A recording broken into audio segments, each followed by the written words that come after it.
Bagaimana jika yang membuat Anda tidak berkembang, tidak mengambil sebuah action untuk merubah kehidupan Anda akibat definisi yang Anda punya mengenai apa itu produktivitas, apa itu bahagia, dan apa itu bersenang-senang dalam mengekspresikan potensi Anda. Maka nama saya Rahmat Baru CMB, saya seorang Certified Facilitator Law Attraction, Master Praktisi Neurolinguistic Programming, serta channeler dari entitas yang bernama Ezra yang akan memfasilitasi sesi meditasi malam ini. Dan seperti yang kita sudah bersama, dalam 13 tahun saya memfasilitasi klien, baik itu personal maupun perusahaan, ada satu cara pandang yang kebanyakan orang di luar sana sedang terpenjara, yaitu definisi yang mereka punya mengenai apa itu bahagia, apa itu bersenang-senang, apa itu mengekspresikan potensi. Seperti biasa, malam ini kita akan bergerak dari meditasi, diikuti dengan sedikit teori, dan dilanjutkan dengan tanya-jawab. Dan malam ini saya terinspirasi idenya dari klien saya yang menyatakan ingin bunuh diri. Kemudian saya tanya, apa alasannya? Setelah kita cari akarnya, ditemukan bahwa dia capek dengan peran dia sebagai seorang suami, sebagai seorang ayah, sebagai seorang anak, yang mana dia harus membahagiakan semuanya. Karena saking lelahnya dia mengatakan, bagaimana kalau saya bunuh diri? Nah, di tengah kondisi itu saya menyampaikan sebuah ide yang mungkin ini agak aneh. Teman di saya, si Ezra ngomong, coba deh ajak si orang ini ngomong dari sisi ini. Saya bilang kepada dia, bagaimana jika di tengah kondisi Anda ingin bunuh diri merupakan saat yang paling tepat? Awalnya kaget karena biasanya ketika dia sedang curhat seperti itu, orang-orang selalu meminta dia untuk tidak melakukan itu. Tapi di saya, yang saya cek energinya, I have to meet this person at his level. Saya tidak setuju, saya tidak juga menolak, namun saya berada di levelnya dia. Kemudian saya tanya, bagaimana jika keinginan kamu untuk bunuh diri adalah saat yang tepat? Nah, muncullah rasa penasaran dia, saat yang tepat seperti apa? Saat yang tepat untuk menghancurkan label yang kamu punya. Dan bagaimana jika kalau kamu bukan suami, kalau kamu bukan seorang ayah, kalau kamu bukan seorang anak, melainkan kamu adalah infinite being yang dapat melihat kondisi yang sedang kamu alami dari kondisi yang berbeda. Karena tekanan yang sedang dia berikan ke dirinya sendiri, kalau dia adalah seorang suami, ayah, seorang anak, yang dia ingin membahagiakan ibunya, ingin membahagiakan istrinya, ingin membahagiakan anak-anaknya, semuanya untuk orang lain dulu. Dan seperti kita sudah bersama, kalau Anda ingin membahagiakan orang lain, tapi Anda masih dalam kondisi yang bahagia, masih dalam kondisi yang menderita, Anda akan kehabisan peluru, Anda tidak menikmati proses membahagiakan orang lainnya, dan Anda akan lebih cepat stres, di mana kecenderungan Anda untuk menyerah itu semakin besar. Dan yang perlu kita sadari, kehidupan tidak pernah berhenti untuk bergerak. Oleh karena itu, dibandingkan kita tergilas oleh perubahan ini, kenapa tidak kita memainkan sebuah sarana yang sudah diberikan semesta kepada kita, yaitu energi itu sendiri. Tesla mengatakan, untuk mengetahui rahasia semesta hanya perlu kita tahu 3 hal. Kita perlu tahu apa itu vibrasi, frekuensi, serta energi. Nah, ketika Anda sudah mengetahui 3 hal tersebut, Anda akan lebih mudah untuk mengarungi apapun yang semesta, mengarungi kehidupan ini, dan siap menerima apapun yang semesta mau berikan kepada kita. Baik,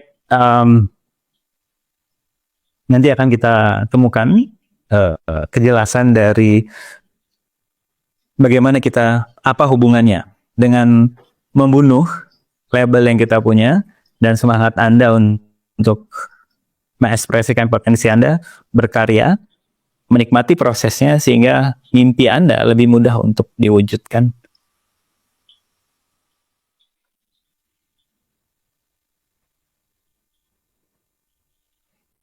Oke, terima kasih. Seru ya. Padahal hanya men-scan tubuh kita, dan ini sudah diteliti oleh beberapa universitas, pentingnya kita untuk men-scan tubuh kita ketika terjadi sebuah sensasi yang membuat Anda seperti overwhelmed, panik, dan sebagainya. Dan ada sebuah quote yang sangat saya suka mengenai emosi. Pertama adalah, your emotion is valid but your action is not. Emosi Anda itu valid, tolong dihormati, tolong diakui keberadaannya, sehingga pilihan Anda akan lebih banyak. Dibandingkan marah, kita tidak ingin marah, yang terjadi adalah malah beneran. Tapi ketika ada rasa marah dan diakui, akhirnya pilihannya banyak. Mau marah kah? Mau nggak marah kah? Mau minum kopi kah? Jadi banyak pilihannya. Kalau di Muslim tuh ada, kalau marahnya duduk berdiri, kalau berdiri marahnya berdiri, berjalan, kalau marahnya berjalan berlari. Kalau di Neuro Linguistic Programming itu istilahnya pattern interact. Anyway, malam ini kita akan membahas mengenai mewujudkan mimpi dari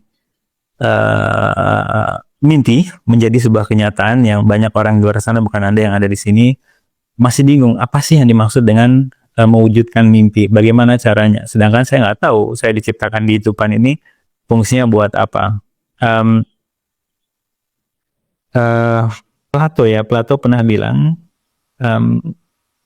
tugas kita diciptakan untuk mencari potensi, menemukan, bukan mencari. Kita diciptakan untuk menemukan potensi unik yang kita miliki, dan tugas kita adalah mengekspresikan potensi itu dan berbagi kepada orang. Dan yang perlu kita sadari sama-sama, orang-orang di luar sana itu adalah orang-orang yang ada di luar itu adalah carbon copy dari orang-orang yang mereka anggap sukses. Maksudnya apa? Kebanyakan orang di luar sana itu merasa bahwa, oh ini ada orang sukses nih, aku perlu ikuti mentah-mentah 100% segala tindakan dia supaya aku bisa sukses seperti dia. Dan itu bukan sebuah hal yang salah ya. David Thoreau mengatakan menjadi orang lain sudah ada yang punya, tidakkan Anda menjadi diri sendiri. Karena ketika orang meniru 100% cara orang yang sukses, kecenderungan kita untuk lelah dan kemudian kita langsung bertanya, apakah dia bisa sukses, aku ikuti 100% caranya, tapi kok nggak bisa? Mungkin aku yang nggak capable. Udah niru orang lain, terus karena nggak berhasil, dia menyalahkan dirinya sendiri lagi. Double whammy kan, jadi kayak dia memberikan tekanan yang sangat luar biasa ke diri dia sendiri. Steve Jobs mengatakan hidup kita cuma sementara, sudahkah kita benar-benar menjadi diri kita sendiri dan mencari potensi unik yang kita miliki dan mengekspresikannya. Itu kenapa gaya tema dari berkembang bersama ini nggak cocok untuk banyak orang, karena banyak orang di luar sana, bukan Anda yang ada di sini, masih suka untuk mengcopy orang lain, dan itu nggak apa-apa, nggak ada yang salah dengan itu. Tapi dari proses saya memfasilitasi klien, mereka quote-unquote cepat sembuhnya setelah mereka menyadari kalau diri mereka unik dan mereka tidak ada keinginan lagi untuk diterima oleh realita ini. Karena banyak orang sedang stres sekarang karena merasa dirinya nggak cocok di lingkungan. Ya, saya bilang kepada mereka, ngapain kita mau diterima di sebuah lingkungan yang secara level consciousness itu berada di bawah kita. Sekali lagi, bukan kita bilang kita yang lebih conscious dibandingkan orang lain, tapi coba Anda perhatikan lingkungan-lingkungan yang sedang membuat grup yang ada di lingkungan Anda.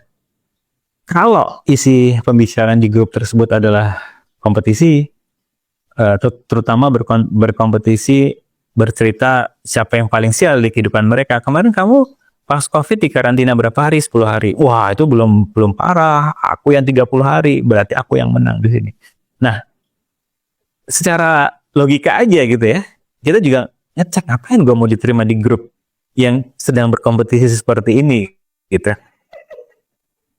Dan kayaknya kebanyakan grup-grup dengan vibrasi yang rendah ini mayoritas 80%, dan 20% adalah grup-grup yang secara vibrasi tinggi dan berbicara mengenai kemungkinan.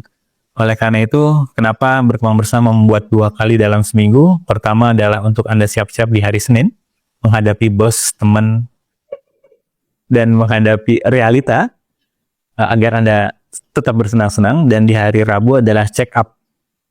Gimana nih hari Senin dan Selasa? Apakah masih waras?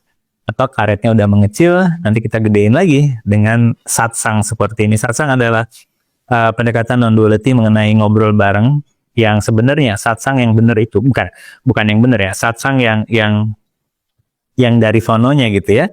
Itu kita banyak diemnya, kita banyak meditate-nya, kita banyak merenungnya.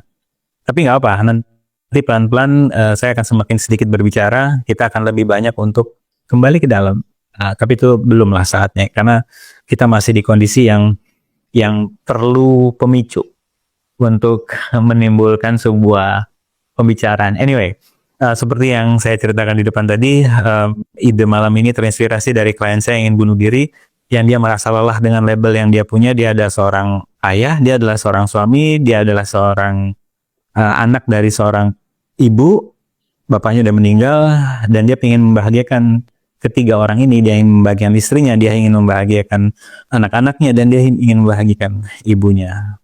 Kalau Anda sendiri yang saya persif sensitif juga secara energi, Anda mungkin kok nggak ada dianya ya, semuanya untuk orang lain. Ya itulah, akhirnya dia mengatakan, kok saya capek, apa saya bunuh diri aja. Kemudian saya jelaskan kepada dia, bagaimana jika kondisi ini yang sedang kamu alami adalah saat yang tepat untuk menghancurkan atau membunuh bukan dirimu, tapi label yang kamu punya. Nah, ketika dia penasaran dengan apa yang dimaksud dengan membunuh label, itu sebenarnya hanya mengingatkan dia kalau dia bukan dari jabatan, dari label yang sedang dia miliki, melainkan dia adalah infinite being. Nah, ketika dia diingatkan lagi kalau dia adalah infinite being, dia mulai mendahulukan dulu kebahagiaannya, sehingga ketika dia bahagia, dia akan lebih mudah untuk menginvite anak-anaknya, istrinya, dan ibunya untuk bahagia. Kenapa saya menggunakan kata-kata menginvite? Ya, karena seberapapun usaha kita untuk membahagiakan orang lain, tapi kalau orang tersebut belum memilih untuk bahagia, sia-sia usaha kita. Dan sayangnya, biasalah ya, para healer ya, kalau orang lain belum memilih bahagia dan kita udah bekerja keras untuk membahagiakan dia dan dia belum memilih bahagia, siapa yang salah? Kita akan selalu menyalahkan diri kita sendiri. Apa aku kurang ya caranya untuk membahagiakan dia?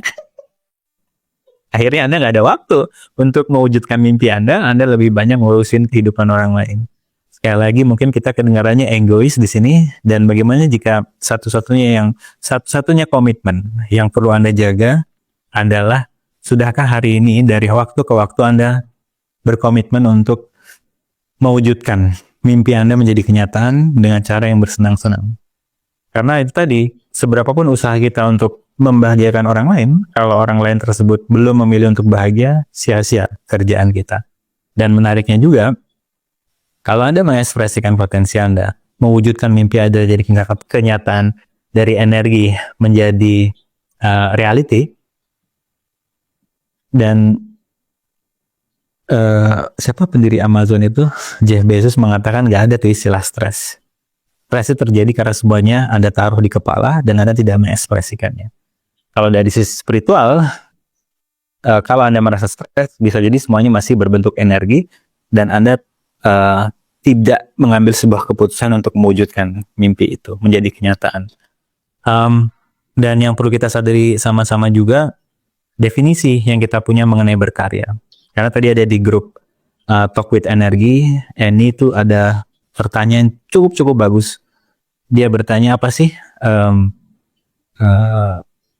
kenapa self love itu di saya malah membuat saya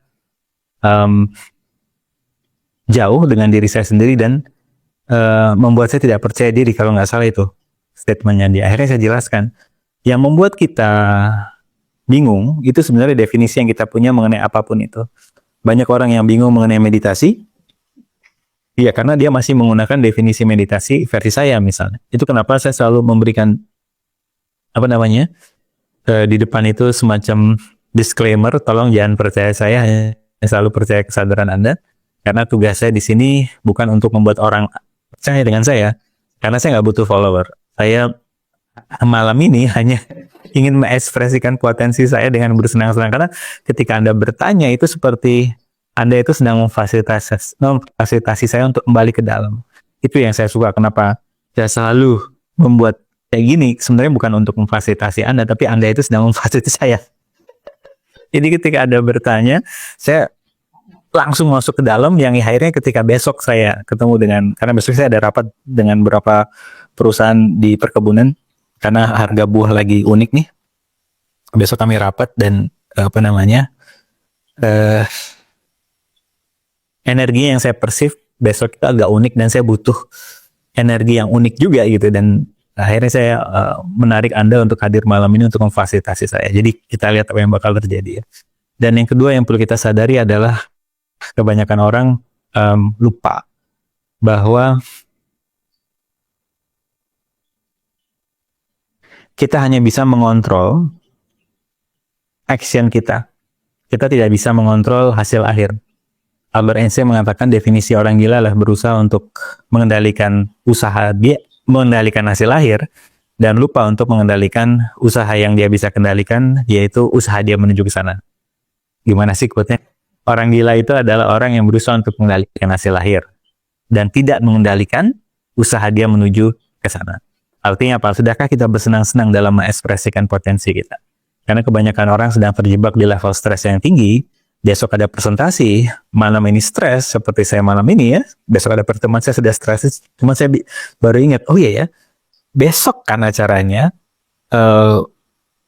apa yang saya bisa siapkan sesuai dengan kemampuan unik yang saya punya, dan saya bersenang-senang dalam melakukannya, sehingga besok apapun respon, saya tidak peduli lagi, karena saya sudah bersenang-senang dalam mempersiapkan segala sesuatunya. Jadi ketika saya memfasilitasi Bank BTN kalau nggak salah untuk mengikuti sebuah perlombaan public speaking, dan gratitude-nya mereka bisa menang, dan saya dikasih waktu yang cukup singkat saat itu, saya hanya meminta kepada para peserta yang dipilih untuk mewakili Bank BTN ini untuk benar-benar menikmati proses lomba itu, karena kita nggak tahu apa yang bakal terjadi. Nah, yang awalnya panik karena mereka ingin membahagiakan atau membuat kantornya bangga, membuat bosnya bangga dan sebagainya, saya bilang itu efek samping. Sudahkah kamu benar-benar bersenang-senang ketika berlomba nanti? Sudahkah kamu bersenang-senang menciptakan slide-nya? Sudahkah kamu bersenang-senang dalam mempersiapkan makalahnya dan sebagainya? Nah, ketika mereka fokus ke sana, mereka kepala regunya ya ngubungin saya, Pak, kita menang nih, juara 1 sama juara 3.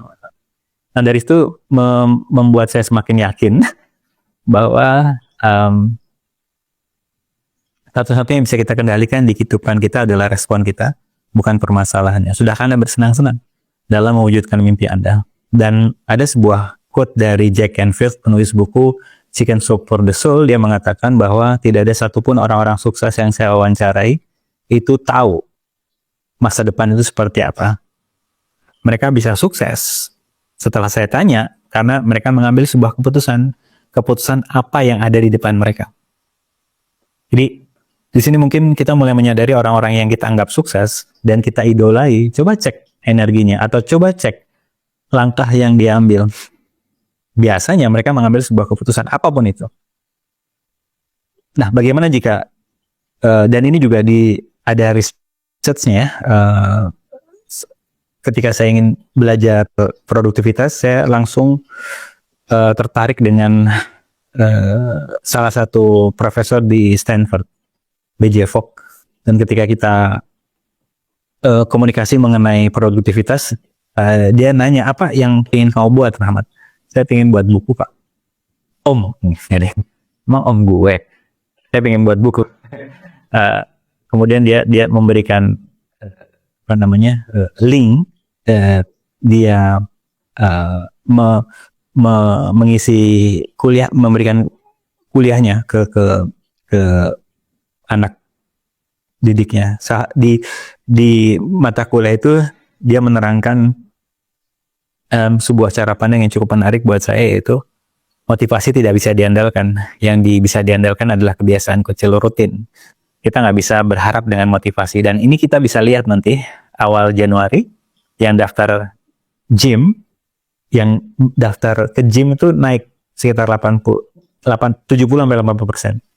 Dan nanti di tengah bulan terjadi penurunan member gym sampai 60%.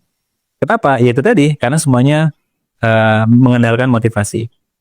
Oleh karena itu saran saya, karena mumpung ini mau menuju awal tahun, saran saya berhenti menghakimi checklist Anda dari 10 target. Mungkin baru terwujud 1, ya jangan dihakimi.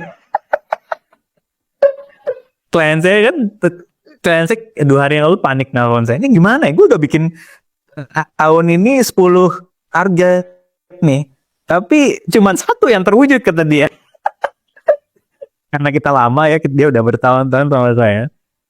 Menurut saya dia udah di tingkatan sukses yang sukses lah untuk ukuran realita ini. Tapi itu biasanya kan orang-orang yang tipe A seperti itu, dia nggak melihat pencapaian dia melihat checklist dia. Akhirnya saya bilang, saya ingatkan lagi, di sini saya selalu cerita bahwa panah panah pertama itu tidak sebanding rasa sakitnya dengan panah kedua. Panah pertama adalah realita yang sedang kita hadapi, yaitu checklist dari 10 dia cuman wujudin 1 di tahun ini. Nah, panah yang kedua adalah panah yang kita tusukin ke diri sendiri akibat dari rasa bersalah yang kita serang ke diri sendiri.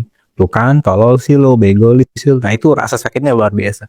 Nah, ketika saya jelaskan itu, dia mulai menyadari, iya ya, bagaimana jika aku berhenti menyalahkan diriku sendiri, dan siapa bilang sisa yang 9 ini tidak bisa diselesaikan karena masih ada waktu kan sampai Desember dan sebagainya dan sebagainya. Jadi yang membuat semuanya menjadi ribet, susah dan berat adalah definisi mengenai target dan goals, definisi mengenai sukses, definisi-definisi lainnya yang Anda masih pegang di kehidupan ini, dan biasanya definisi-definisi ini Anda pinjam dari orang-orang yang ada di luar sana yang Anda anggap sudah sukses, dan Anda copy paste 100%, dan Anda lupa apakah definisi sukses versi orang ini yang aku pegangin, yang membuat aku menderita, benar-benar definisi sukses versi aku. Jadi itu kenapa saya bilang di depan tadi, kebanyakan orang di luar sana, bukan Anda yang di sini, sedang adalah carbon copy dari orang-orang sukses yang mereka anggap sukses dan mereka idolai dan mereka meniru 100%. Namun rata-rata kalau kita tanya apakah mereka sedang menikmati kehidupan ini, biasanya jawaban yang enggak. Dan biasanya mereka menyalahkan diri sendiri. Dia bisa sukses kok aku nggak bisa sukses karena akunya yang nggak capable. Wow.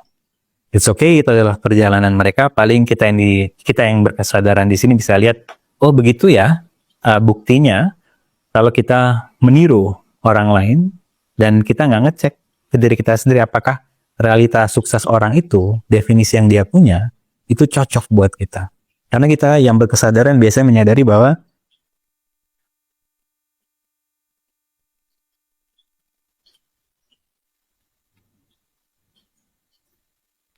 sukses adalah ketika aku bisa menikmati setiap proses yang aku lalui. Aku tidak lagi fokus kepada hasil akhir, tapi memastikan bahwa yang aku lakukan sekarang, aku benar-benar menikmati. Nah, biasanya orang-orang yang berkesadaran atau tahu rahasia semesta ada 3 kan ya, frekuensi, vibrasi, dan energi. Dia tahu bahwa nggak penting doa yang aku lakukan, action yang aku lakukan. Yang paling penting adalah frekuensi, vibrasi, dan energi seperti apa sih yang aku pancarkan. Karena Tony Robbins sendiri bilang, energy flows where attention goes.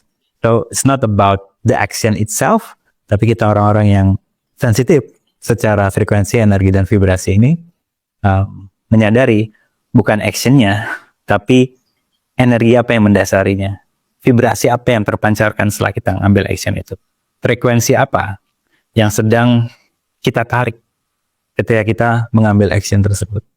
Karena banyak orang bilang bahwa aku pengen healing, liburan ke luar negeri, aku pingin healing dengan liburan ke luar negeri. Ketika saya tanya pas pulang gimana, udah lebih enggak, makin berantakan pas gue berangkat ke Jepang kemarin katanya. Anak-anaknya rewel, proses di imigrasi lama dan sebagainya. Iya, saya jelaskan pada ya, karena lu pas berangkat itu penuh dengan rasa kurang dan lu beranggapan liburan bisa menyembuhkan lu. Enggak. Ketika lu berangkat dalam kondisi yang kurang, Anda akan menarik hal-hal yang sama yang menyebabkan perjalanan Anda seperti. Tapi ketika di awal Anda sudah bersenang-senang, Anda akan mengalami kondisi yang sama selama liburan. Ini yang dimaksud si Tesla. Kakang Tesla bilang kepada kita, rahasia dari semesta adalah tolong ketahui 3 hal yang berfungsi di kehidupan ini. Frekuensi, vibrasi, dan energi yang akan kita gali lebih dalam nanti di masterclass tanggal 28, yaitu energi attack. Karena banyak orang sekarang sedang kewalahan dengan begitu banyaknya dia diserang secara energi, baik sadar atau tidak sadar oleh orang lain.